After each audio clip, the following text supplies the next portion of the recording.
राधे राधे, जय श्री कृष्णा। 24 अप्रैल 1990 को जब पहली बार अंतरिक्ष में वैज्ञानिकों ने हबल टेलीस्कोप लॉन्च किया, तब वह स्पेस साइंस के इतिहास में सबसे बड़ी कामयाबी थी। हम हमेशा से ही तारों और ग्रहों और गैलेक्सी को पृथ्वी से ही देखा करते थे और यहीं से उनके बारे में रिसर्च करते थे। पृथ्वी से देखने पर कई बार एटमॉस्फेयर के कारण हम ब्रह्मांड के कई चीजों को सही से नहीं देख सकते थे, तो इसलिए वैज्ञानिकों ने हबल टेलीस्कोप को अंतरिक्ष में भेजा। यह पहला ऐसा टेलीस्कोप था जो पृथ्वी से कई सौ किलोमीटर दूर अंतरिक्ष में रहकर बहुत दूर तक की ऑब्जेक्ट की सटीक इमेज ले सकता था। पर लॉन्च होते ही इस टेलीस्कोप में एक दिक्कत आ गई। बहुत बारीकी से इसके शीशे को काटने के बाद भी इसमें 2000 नैनोमीटर यानी कि मीटर से भी 1 लाख गुना कम की भी गलती हो गई, जिसके बाद से इस टेलीस्कोप ने तो इमेजेस तो ली, तब वह बहुत दुबली थी, मतलब कि धुंधली थी, पर वह $2 का प्रोजेक्ट इतनी सी गलती से पूरा बर्बाद हो गया। लगभग 3 साल की कड़ी मेहनत के बाद वैज्ञानिकों ने हबल के शीशे को फिक्स किया, जिसके बाद मैंने और आपने ब्रह्मांड की वह सच्चाई देखी जिसने हमारी सोच ही बदल दी। 30 सालों के अपने सफर में हबल ने इस यूनिवर्स में 13 लाख से ज्यादा ऑब्जर्वेशन की और हजारों गैलेक्सी और नेबुलास और स्टार और प्लैनेट्स की इमेज ली। हर हफ्ते हबल टेलीस्कोप वैज्ञानिकों को करीब 20 जीबी डाटा ट्रांसफर करता है, जिससे पता चलता है कि यह टेलीस्कोप आज भी स्पेस साइंस की एक जान है। जी हाँ, लाखों इमेजेस देने वाले इस टेलीस्कोप ने कुछ ऐसी भी इमेजेस ली है जिन्होंने पूरे स्पेस साइंस को ही बदल कर रख दिया। एक सोचे छोटे से पोएट में हजारों गैलेक्सी की तस्वीर से लेकर 13 अरब साल की पुरानी तस्वीर से लेकर जो सफर है वो हबल ने तय किया, जो आपको जरूर जानना चाहिए, क्योंकि इन इमेजेस के बिना हम कभी भी स्पेस साइंस को समझ नहीं सकते थे। अगर हबल इन इमेज को नहीं लेता था तो जो हम आज कुछ भी जानते थे वो कभी भी नहीं जान पाएंगे और हमारी साइंस या तो बहुत पीछे होती या पूरी अलग होती। तो आपका स्वागत है हमारे चैनल में, जिसमें मैं आपको बताने वाला हूं आज हबल टेलीस्कोप के बारे में और उससे जुड़ी कुछ ऐसी तस्वीरें जो आज खींची नहीं गई होती, तो आज आप और मैं अलग ही स्पेस साइंस पढ़ रहे होते।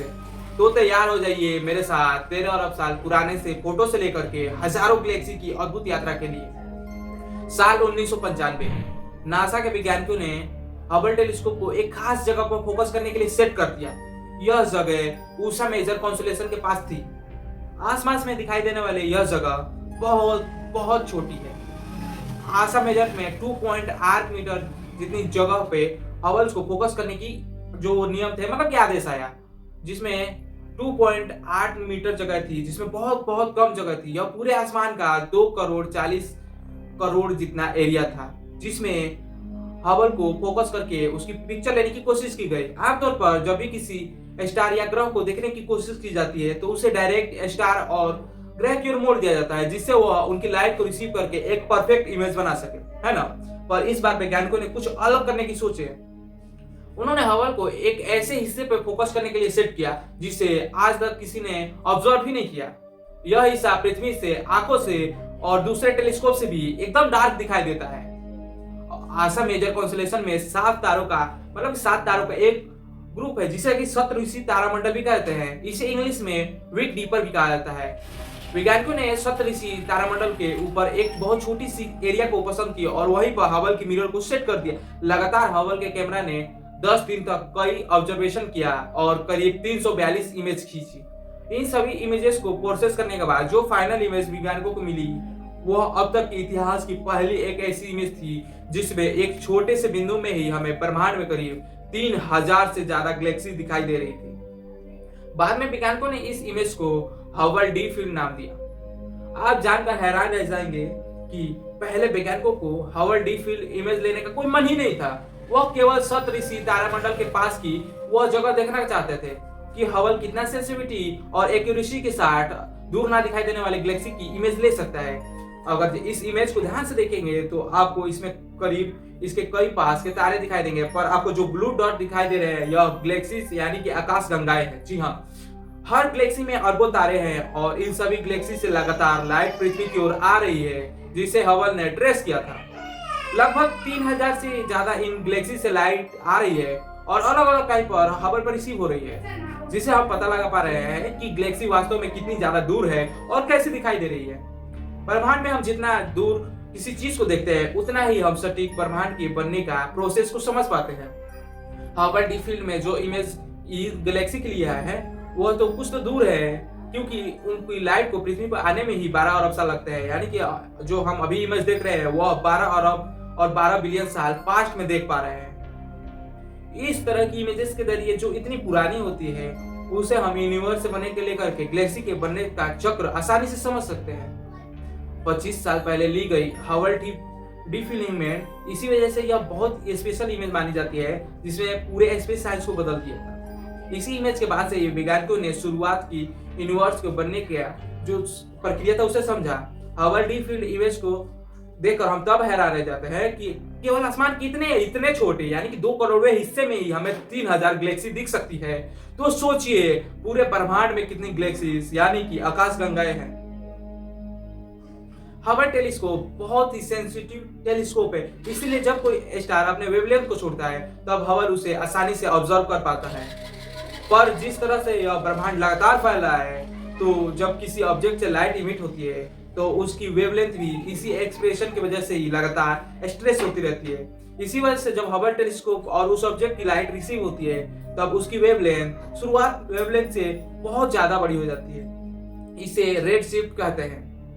इस फेनोमेना में जब कोई ऑब्जेक्ट जिसकी दूरी बहुत बहुत ज्यादा है उसे जब लाइट निकलती है और हमारे पास पहुंचती है तो उसकी वेवलेंथ बहुत ज्यादा बड़ी बन जाती है। यह रेड शिफ्ट इफेक्ट माना जाता है। जब किसी ऑब्जेक्ट की लाइट बहुत ज्यादा रेड शिफ्टेड हो जाती है तब उसकी वेवलेंथ इतनी ज्यादा स्ट्रेच हो जाती है कि वह हबल की ली हुई रेंज यानी कि देखने की रेंज से ज्यादा निकल जाती है। जब हबल को बनाया गया था तब उसका एक ही कार्य था कि वह बहुत दूर अरबों लाइट ईयर दूर गैलेक्सी की इमेज ले सके। रेड शिफ्ट की मदद से यह कार्य 2016 में कर भी लिया जब उसने मानव इतिहास की सबसे पुरानी इमेज खींची थी। यह इमेज थी गैलेक्सी GNG इन्हेवन की, जो कि पृथ्वी से 32 अरब लाइट ईयर दूर है।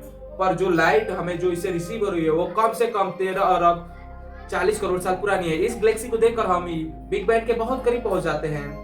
बिग बैंग 13.8 बिलियन साल पहले हुआ और इस गैलेक्सी से आ रही लाइट हमें 13.8 पुरानी दिखाई देती है, जो बताई देती है कि गैलेक्सी बिग बैंग के 40 करोड़ के बाद से मतलब 40 करोड़ साल बाद कैसी दिखाई दे रही है। इससे हमें पता कर पा रहे हैं कि शुरुआती दौर में गैलेक्सी किस तरह ब्रह्मांड में बनी होगी।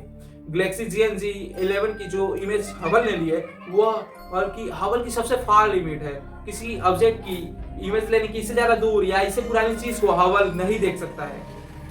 13 अरब साल पुरानी इस इमेज को लेने में हबल को एकदम कामयाबी नहीं मिली थी। इस गैलेक्सी की इमेज को हम इसलिए ले पाए क्योंकि हबल ब्रह्मांड में जिस एरिया में ऑब्जर्व कर रहा था वहां पर बहुत ही कम न्यूट्रॉन गैसेस थी, जिससे हबल को एक क्लियर फॉर्म का जो स्पेक्ट्रम था वो मिल गया था। साथ में इस गैलेक्सी से आ रही लाइट को आगे मौजूद जो दूसरी गैलेक्सी थे वो ग्रेविटी द्वारा इसे बैंड कर दिया, जिससे यह गैलेक्सी दूसरे पास की गैलेक्सी से छुपे होने के बाद से भी अपनी लाइट को हबल तक पहुंचा सके। इसे ग्रेविटेशनल लेंसिंग कहते हैं, जिसमें कभी किसी ऑब्जेक्ट की लाइट दूसरे ऑब्जेक्ट की लाइट के द्वारा ग्रेविटेशनल पुल से मोड़ दी जाती है। इससे यह होता है कि जो लाइट किसी टेलीस्कोप से दूर निकल जाती है तो वह बेंड होकर के सीधा टेलीस्कोप में रिसीव होती है, जिससे टेलीस्कोप इसे आसानी से देख पाता है। गैलेक्सी GNG 11 की यह इमेज हबल ने इसी तरह से ली है। अब आप सोच रहे होंगे कि जब यूनिवर्स लगभग 14 अरब साल बना है और कोई भी चीज लाइट की स्पीड से तेज ही नहीं चल सकती, तो यह गैलेक्सी हमसे 32,000 अरब साल दूर क्यों है? यह तो ब्रह्मांड के नियम से भी परे है, ऐसा क्यों? तो इसकी पीछे की वजह है कि ब्रह्मांड का लगातार एक्सपेंशन। जिस गति से ब्रह्मांड लगातार एक्सपेंड हो रहा है वह कई बार लाइट स्पीड से तेज हो जाता है और इसलिए यह वैज्ञानिक इस गैलेक्सी को सबसे दूर की गैलेक्सी मानते हैं। वहीं हबल ने इस इमेज की गैलेक्सी ली है, यह कम से कम 13 अरब साल पुरानी है, क्योंकि रेड शिफ्ट इफेक्ट के बाद से हबल टेलीस्कोप की वेवलेंथ ऑब्जर्व करने की लिमिट की वजह से यह इतनी ही देर तक देख सकता है। हबल द्वारा ली गई 1995 में हबल डीप फील्ड इमेज और 2016 में ली गई गैलेक्सी GNG 11 की इमेज एस्ट्रोनॉमी की सबसे इम्पोर्टेंट इमेज मानी जाती है, जो ब्रह्मांड के असीम आकार को बताती है। ब्रह्मांड 93 अरब लाइट ईयर्स में फैला है, पर हमारे टेलीस्कोप की जो लिमिट है वो हम केवल 13 अरब साल है, इसलिए हम इतने साल पीछे ही देख सकते हैं। इन दो इमेजेस के अलावा भी हबल ने अपने 30 साल के जीवन में अब तक के लाखों इमेजेस लिए है। 1995 में हबल डीप फील्ड इमेज के बाद हबल ने सितंबर 2003 से लेकर के जनवरी 2004 तक ब्रह्मांड में एक जगह तक फोकस करके Hubble ultra deep field image ली थी, जिसमें बहुत ही छोटे से हिस्से में हबल 10,000 से ज्यादा गैलेक्सी को ऑब्जर्व किया। हालांकि हबल टेलीस्कोप अभी कार्य कर रहा है और आने वाले 1 दशक तक कार्य करेगा, पर लगातार इसकी ऑर्बिट कम होने की वजह से वैज्ञानिक मानते हैं कि 2030 तक हबल पृथ्वी के इतने करीब आ जाएगा कि उसके एटमॉस्फेयर में ही उसको क्रैश हो जाएगा, उसमें जल जाएगा। और इसलिए वैज्ञानिक हबल को रिप्लेस करके नई जनरेशन के टेलीस्कोप को लाने की बहुत कोशिश कर रहे हैं। टेलीस्कोप में एक छोटी सी गलती भी बहुत बहुत भारी पड़ सकती है, इसलिए इन्हें बनाने में बहुत समय लगता है। जेम्स वेब टेलीस्कोप आगे हबल टेलीस्कोप की जगह लेने वाला है और उम्मीद है साल 2030 से पहले वह हबल की जगह लेकर हमें ब्रह्मांड की और ज्यादा इमेजेस भेजेगा और एस्ट्रोनॉमी को मजबूत करेगा। James Webb space telescope Hubble से ज्यादा बड़ा और बहुत ज्यादा सेंसिटिव है। वो हमें इतनी ज्यादा डिटेल इंफॉर्मेशन दे सकता है जो हबल से भी पॉसिबल नहीं थी। बस उम्मीद है कि जल्दी हम इस टेलीस्कोप को स्पेस में देखें और ब्रह्मांड को और नजदीक से देख पाए।